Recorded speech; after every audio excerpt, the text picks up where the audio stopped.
ഹലോടെ മക്കളെ, നമസ്കാരം. എല്ലാവർക്കും മറ്റൊരു വീഡിയോയിലേക്ക് സ്വാഗതം. നമ്മൾ ഇന്നത്തെ വീഡിയോയിൽ ബേസിക് സയൻസിലെ 7ാം ക്ലാസ്സിലെ ബേസിക് സയൻസിൽ നിന്നും നമുക്ക് USSന് വളരെ പ്രധാനപ്പെട്ട് ചോദിക്കാൻ സാധ്യതയുള്ള കുറേയധികം ചോദ്യങ്ങൾ ഇന്നത്തെ വീഡിയോയിൽ നമുക്ക് പരിചയപ്പെടാം. ഓക്കെ, സോ നിങ്ങൾ കൃത്യമായിട്ട് പഠിച്ചുകൊണ്ടിരിക്കുകയായിരിക്കും. അതിൽ നിങ്ങൾക്ക് എന്ത് ചെയ്യട്ടെ, ഈ ഒരു വീഡിയോ ഉപകാരപ്പെടട്ടെ എന്ന് മാത്രം ആശംസിച്ചുകൊണ്ട് നേരെ നമ്മൾ ഒന്നാമത്തെ ചോദ്യത്തിലോട്ട് കിടക്കുകയാണ്. നോക്കുക, ആദ്യത്തെ ചോദ്യം ഇതാണ്: സസ്യങ്ങളിലെ ടിഷ്യൂ കൾച്ചറിന് സമാനമായി ജന്തുക്കളിൽ നിന്നും പുതിയ ജന്തുക്കളെ സൃഷ്ടിക്കുന്ന രീതിയാണ് താഴെ പറയുന്നവയിൽ ഏത് എന്ന് ചോദ്യം. ഓക്കെ, അപ്പോൾ സസ്യങ്ങളിൽ നമ്മൾ എന്ത് ചെയ്യുന്നു, ടിഷ്യൂ കൾച്ചർ പോലെ ജന്തുക്കളിൽ പുതിയ ജന്തുക്കളെ സൃഷ്ടിക്കുന്ന രീതി 4 ഓപ്ഷനുകൾ നൽകിയിട്ടുണ്ട്. ഏതൊക്കെയാണ് നിങ്ങൾക്ക് അറിയുന്നതെന്ന് നോക്കട്ടെ. ക്ലോണിങ്, പിസി കൾച്ചർ, സെറി കൾച്ചർ, അല്ലേ? ഓപ്ഷൻ ഡി ഇവയെല്ലാം എന്ന് പറയുന്നുണ്ട്. അപ്പോൾ സസ്യങ്ങളിലെ ടിഷ്യൂ കൾച്ചറിന് സമാനമായി ജന്തുക്കളിലുള്ളതാണ് ക്ലോണിങ് എന്ന രീതി. Tissue culture, cloning. അടുത്ത ചോദ്യം കൃത്യമായിട്ട് നോക്കാം. ലെയറിങ് വൻമരങ്ങളിൽ പ്രായോഗികമല്ല. അതിനുള്ള കാരണം എന്താണ്? ലെയറിങ് നമുക്കറിയാം, അല്ലേ? അപ്പം അറിയുന്ന കുട്ടികൾക്ക് മാത്രമേ എന്ത് ചെയ്യുള്ളൂ, അതെങ്ങനെയാണ് പ്രായോഗികമല്ലാത്തത് എന്നുള്ള രീതി മനസ്സിലാവുള്ളൂ. 4 ഓപ്ഷനുകൾ നൽകാം. ഉയരെ കൂടുതൽ കാരണം ചെയ്യാൻ പ്രയാസമാകും. പരിചരണം ലഭിക്കാത്തതിനാൽ നശിച്ചു പോകും. വലിയ മരങ്ങളിൽ വിജയസാധ്യത കുറവാണ്. തൈ വളർന്ന് വൻമരമാകുമ്പോൾ തായ്വേരില്ലാത്തതിനാൽ നിലനിൽക്കാനാവില്ല. അല്ലേ? നമുക്ക് അവിടെ തന്നെ പറഞ്ഞു വെക്കാൻ പറ്റും, അല്ലേ? തൈ വളർന്ന് വലിയ മരമാകുന്ന സമയത്ത് തായ്വേരില്ലാത്തത് കൊണ്ട് എന്ത് ചെയ്യാൻ പറ്റില്ല, ഒരിക്കലും നിലനിൽക്കാനാവില്ല.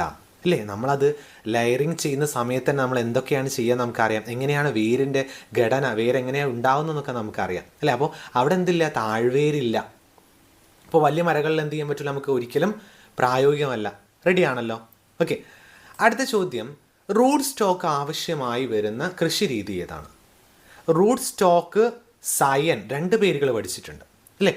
അപ്പോൾ റൂട്ട് സ്റ്റോക്ക് ആവശ്യമായി വരുന്ന കൃഷി രീതി എപ്പിക്കൾച്ചർ ആണോ, ബഡ്ഡിംഗ് ആണോ, ടിഷ്യൂ കൾച്ചർ ആണോ, വർഗ്ഗസംകരണമാണോ? ഏതാണ്? ബഡ്ഡിങ്ങിലാണ് നമ്മൾ എന്ത് ചെയ്യുന്നത്, റൂട്ട് സ്റ്റോക്ക്, അല്ലേ, നമ്മൾ ഉപയോഗിക്കാറുള്ളത്. അപ്പോൾ നിങ്ങൾ ഓർത്ത് നോക്കിയാൽ റൂട്ട് സ്റ്റോക്ക് എന്താണ്, സയൻ എവിടെയാണ് വെക്കുന്നത്, അല്ലേ? റൂട്ട് സ്റ്റോക്ക് താഴെയാണ്, സയൻ മുകളിലാണ്. അതിൻ്റെ പ്രത്യേകതകളും നിങ്ങൾ എന്ത് ചെയ്യുന്നു, പഠിച്ചു വയ്ക്കാം കേട്ടോ. അടുത്ത ചോദ്യം: കായിക പ്രജനനം സാധ്യമല്ലാത്ത സസ്യം ഏത്? കടപ്ലാവ്, അല്ലെങ്കിൽ നമ്മൾ ശീമപ്ലാവ് എന്നൊക്കെ പറയാം. പല നാട്ടിൽ പല പേരുകളാണ്. കവുങ്ങ്, ചെമ്പരത്തി, കറിവേപ്പ്. ഇതിൽ കായിക പ്രജനന രീതി സാധ്യമല്ലാത്ത സസ്യം ഏത് എന്നാണ് ചോദ്യം. ഉത്തരം കവുങ്ങ്. കവുങ്ങിൽ നമുക്ക് എന്ത് ചെയ്യാൻ പറ്റില്ല, കായിക പ്രജനന രീതി ഉപയോഗിക്കാൻ സാധിക്കില്ല. ഓക്കെ അല്ലേ? അടുത്ത ചോദ്യം: എല്ലില്ലാത്ത മാംസം എന്നറിയപ്പെടുന്ന പയറു ചെടി ഏതാണ്? എല്ലില്ലാത്ത മാംസം നമുക്ക് എല്ലാവർക്കും ഇഷ്ടമാണ്, അല്ലേ? വൻപയർ, ചെറുപയർ, നിലക്കടല, സോയാബീൻ. ഇതിൽ നമുക്ക് ഇഷ്ടമില്ലാത്ത 3 ആളുകൾ, വൻപയർ, ചെറുപയർ, നിലക്കടല ഒഴിവാക്കിയാൽ ബാക്കിയുള്ള ഏറ്റവും ഇഷ്ടപ്പെട്ട ആളാരാണ്? സോയാബീൻ. അത് തന്നെയാണ് എല്ലില്ലാത്ത മാംസം എന്ന് അറിയപ്പെടുന്നത്. നമ്മളൊക്കെ എന്ത് ചെയ്യാറുണ്ട്, ചിക്കൻ മസാലയൊക്കെ ഇട്ടിട്ടല്ലേ ഉണ്ടാക്കാറുണ്ട്. റെഡിയല്ലേ? അടുത്ത ചോദ്യം ഒരു കൃതിയാണ്, ഒറ്റ വൈക്കോൽ വിപ്ലവം. ഈ ഒറ്റ വൈക്കോൽ വിപ്ലവം എന്ന കൃതിയുടെ കർത്താവ് അല്ലെങ്കിൽ രചയിതാവ് ആരാണ്? പൊക്കുടൻ, ഫുക്കുവോക്ക, സുഭാഷ് പലേക്കർ, MS സ്വാമിനാഥൻ. ഓക്കെ, അപ്പോൾ ഒറ്റ വൈക്കോൽ വിപ്ലവം എന്ന കൃതിയുടെ കർത്താവ് ഫുക്കുവോക്കയാണ്. നിങ്ങൾ എന്ത് ചെയ്യുക, ജസ്റ്റ് ഒന്ന് ഓർത്ത് വെക്കണം കേട്ടോ, മനസ്സിലാക്കി വെക്കാം. അടുത്ത ചോദ്യം: NPK. പേരിൽ തന്നെ ഉണ്ട്, അല്ലേ? അങ്ങനെ തന്നെ നിങ്ങൾ പഠിച്ചു വെക്കണം, പേരിൽ തന്നെ ഉണ്ട് ആ കാര്യങ്ങൾ.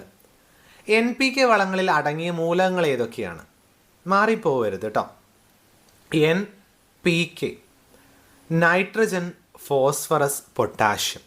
N എന്ന് പറഞ്ഞാൽ നൈട്രജൻ ആണ്, P പറഞ്ഞാൽ ഫോസ്ഫറസ് ആണ്, K എന്ന് പറഞ്ഞാൽ കാലിയം അല്ലെങ്കിൽ പൊട്ടാഷ്യമാണ്. റെഡി ആണല്ലോ? അപ്പോൾ നിങ്ങൾ ഓപ്ഷൻ A ആണ് ഇതിൽ ശരിയായുള്ള ഉത്തരം. റെഡിയല്ലേ? ബാക്കിയൊക്കെ നിങ്ങൾ നോക്കാം. ഓക്കെ, വേറെ ഒന്നിലോട്ടും പോകരുത് കേട്ടോ. നിങ്ങൾ ഫസ്റ്റത്തെ അക്ഷരങ്ങൾ വെച്ച് മാത്രം നോക്കരുത്, അത് തെറ്റായിരിക്കും. അപ്പോൾ നോക്കുക, K എന്ന് പറഞ്ഞാൽ അത് എന്താണ്, പൊട്ടാഷ്യമാണ്. നിങ്ങൾ ജസ്റ്റ് ഓർത്ത് വെക്കണം കേട്ടോ. NPK വളങ്ങളിൽ ഏറ്റവും കൂടുതൽ അടങ്ങിയ മൂലകം ഏത്? Phosphorus, nitrogen, potassium, calcium. ഇതിൽ NPK വളങ്ങളിൽ ഏറ്റവും കൂടുതൽ അടങ്ങിയിട്ടുള്ളത് നമ്മുടെ നൈട്രജനാണ്. റെഡി ആണല്ലോ? എന്താണ്? നൈട്രജനാണ് ഏറ്റവും കൂടുതൽ NPK വളങ്ങളിൽ അടങ്ങിയിട്ടുള്ളത്. അടുത്ത ചോദ്യം: മൊസൈക്ക് രോഗം. ഈ മൊസൈക്ക് രോഗം ബാധിക്കുന്ന വിള ഏതാണ്? ചേന, മരച്ചീനി, വാഴ, നെല്ല്. മൊസൈക്ക് രോഗം ബാധിക്കുന്ന വിളയാണ് മരച്ചീനി എന്നുള്ള, അല്ലെങ്കിൽ നമ്മൾ കപ്പ, പൂള എന്നൊക്കെ നമ്മൾ പറയും. റെഡിയാണല്ലോ. അടുത്ത ചോദ്യം നോക്കുക. മൂപ്പാവാത്ത നെല്ലിൽ നിന്നും അതിൻ്റെ ചാറ് ഊറ്റി കുടിച്ച് നെല്ലിനെ പതിരാക്കുന്ന കീടം ഏതാണ്? ഓക്കെ, മൂപ്പാകാതെ നെല്ലിൽ നിന്ന് എന്ത് ചെയ്യുന്നു, അതിൻ്റെ ഉള്ളിലുള്ള ചാറൊക്കെ എന്ത് ചെയ്യുന്നു, നല്ല ഊറ്റി കുടിച്ചിട്ട് അതിനെന്ത് ചെയ്യുന്നു, പതിരാക്കി മാറ്റുന്ന കീടമാണ്. Option A B C D നോക്കുക. ചാഴി, ലേഡി ബേർഡ് വണ്ട്, അതേപോലെ മുഞ്ഞ, ഇവയെല്ലാം. അപ്പോൾ മൂപ്പാവാത്ത നെല്ലിൽ നിന്നും അതിൻ്റെ ചാറ് ഉറ്റി കുടിക്കുന്ന ആ ഒരു കീടമാണ് ചാഴി എന്നാണ് പറയുക. ഓക്കെ, ചാഴി നിങ്ങൾ കണ്ടിട്ടുണ്ടോ അറിയില്ല. ചാഴി. പരുത്തിയുടെ ജന്മനാട് എവിടെയാണ്? പരുത്തി അല്ലേ, ചൈന, ബർമ, മലേഷ്യ, ഇന്ത്യ. ഒരിക്കലും നമ്മുടെ ഇന്ത്യ ആവൂല എന്ന് പറഞ്ഞാണ്ട് നിങ്ങൾ എന്ത് ചെയ്യരുത്, മാറിക്കുത്തരുത്. ചൈന, ബർമ, മലേഷ്യ ഒന്നുമല്ല, നമ്മുടെ ഇന്ത്യയാണ് പരുത്തിയുടെ ജന്മനാട്. ഓക്കെ, നോക്കാം അടുത്ത ഈ ഒരു ചോദ്യം. നമ്മൾ പറഞ്ഞു ZBNF അല്ലെങ്കിൽ zero budget natural farming. Okay, അപ്പോൾ സീറോ ബഡ്ജറ്റ് നാച്ചുറൽ ഫാമിങ്ങിൻ്റെ പ്രത്യേകതകളിൽ പെടാത്തത് ഏതാണ്? ഓക്കെ, നാടൻ പശുവിൻ്റെ ചാണകമാണ് പ്രധാന വളം. മണ്ണിലെ സൂക്ഷ്മജീവികളുടെ വളർച്ച ത്വരിതപ്പെടുത്തുന്നു. വിത്തുകളെ രോഗവിമുക്തമാക്കാൻ ബീജാമൃതം എന്ന ജൈവ മിശ്രിതം ഉപയോഗിക്കുന്നു. രാസവളങ്ങളിൽ കുറഞ്ഞ അളവിലേ ഉപയോഗിക്കാറുള്ളൂ.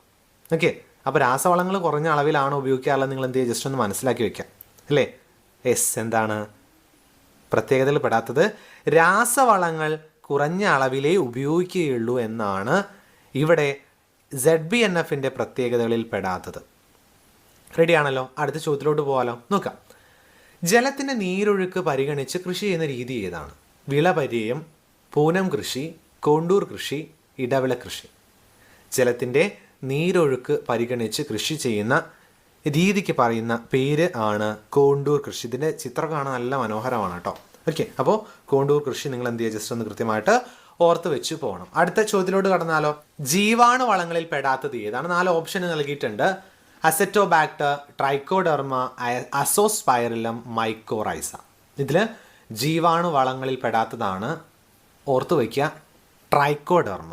റെഡിയാണല്ലോ. Option B, trichoderma. അടുത്ത ചോദ്യം. താഴെ നൽകിയിരിക്കുന്നതിൽ മിത്രകീടങ്ങളിൽ പെടാത്തത് ഏതാണ്? മിത്രകീടങ്ങളിൽ പെടാത്തത് ലേഡി ബേർഡ് വണ്ടാണോ, പച്ചത്തുള്ളനാണോ, വേട്ടക്കാരൻ ചിലന്തിയാണോ, ചെറുതുമ്പികളാണോ? ഇതിൽ മിത്രകീടങ്ങളിൽ ഉൾപ്പെടാത്തത് ആര് എന്നാണ് ചോദ്യം.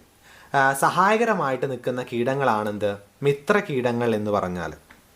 ഓക്കെ, അപ്പോൾ മിത്രകീടങ്ങളിൽ പെടാത്തതാണ് പച്ചത്തുള്ളൻ.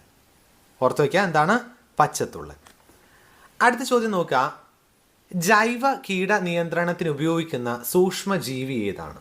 ജൈവ കീട നിയന്ത്രണത്തിന് ഉപയോഗിക്കുന്ന സൂക്ഷ്മജീവി trichoderma, rhizobium, Acetobacter, azolla. Okay, ഇതിൽ ഏതാണ് ജൈവ കീട നിയന്ത്രണത്തിന് ഉപയോഗിക്കുന്ന സൂക്ഷ്മജീവി? ഉത്തരം ട്രൈക്കോഡെർമ. റെഡിയാണല്ലോ. എന്താണ് ട്രൈക്കോഡെർമ. അടുത്ത ചോദ്യം നോക്കുക. ഈ വീഡിയോയിൽ അവസാനത്തെ ചോദ്യമാണ്. ലൈവ് സ്റ്റോക്ക് ഫാമിംഗ് എന്നതുകൊണ്ട് ഉദ്ദേശിക്കുന്നത് എന്താണ്? ലൈവ് സ്റ്റോക്ക് ഫാമിംഗ് കൂൺ കൃഷി, കന്നുകാലി വളർത്തൽ, അതേപോലെ മത്സ്യകൃഷി, തേനീച്ച വളർത്തൽ. ഇത് നിങ്ങൾക്കുള്ള വർക്കാണ്. നിങ്ങൾ എന്ത് ചെയ്യുക, ഈ ഒരു വീഡിയോയിൽ എല്ലാ ചോദ്യങ്ങളും മനസ്സിലാക്കി വെച്ചിട്ടുണ്ട്. അപ്പോൾ ഈ ഒരു വീഡിയോയിലുള്ള അവസാനത്തെ ഈ ഒരു ചോദ്യം നിങ്ങൾക്ക് ഹോംവർക്കായിട്ട് തരികയാണ്. നിങ്ങൾ എന്ത് ചെയ്യുക, ഈ ചോദ്യം വായിച്ചതിന് ശേഷം അല്ലേ, ലൈവ് സ്റ്റോക്ക് ഫാമിംഗ് എന്നതുകൊണ്ട് ഉദ്ദേശിക്കുന്നത് എന്താണ്? കൂൺ കൃഷിയാണോ, കന്നുകാലി വളർത്തലാണോ, മത്സ്യകൃഷിയാണോ, അല്ലെങ്കിൽ തേനീച്ച വളർത്തലാണോ എന്നുള്ളത് നിങ്ങൾ എന്ത് ചെയ്യുക, ഒന്ന് ജസ്റ്റ് ഒന്ന് താഴെ വീഡിയോയുടെ താഴെ കമൻറ്റ് ചെയ്യുക. സോ നമ്മൾ ഈ ഒരു വീഡിയോ അവസാനിപ്പിക്കുകയാണ്. വീഡിയോ ഇഷ്ടമായെന്ന് വിചാരിക്കുന്നു, വീഡിയോ ഉപകാരപ്പെട്ടെന്ന് വിചാരിക്കുന്നു. നമുക്ക് ആവശ്യമുള്ള സ്ഥലത്തൊക്കെ നമ്മൾ എന്ത് ചെയ്തിട്ടുണ്ട്, അതിൻ്റെ വിവരണം തന്നിട്ടുണ്ട്. സോ വീഡിയോ കണ്ടു നിന്ന എല്ലാ കൂട്ടുകാർക്കും നന്ദി. Thank you so much for watching this video. By.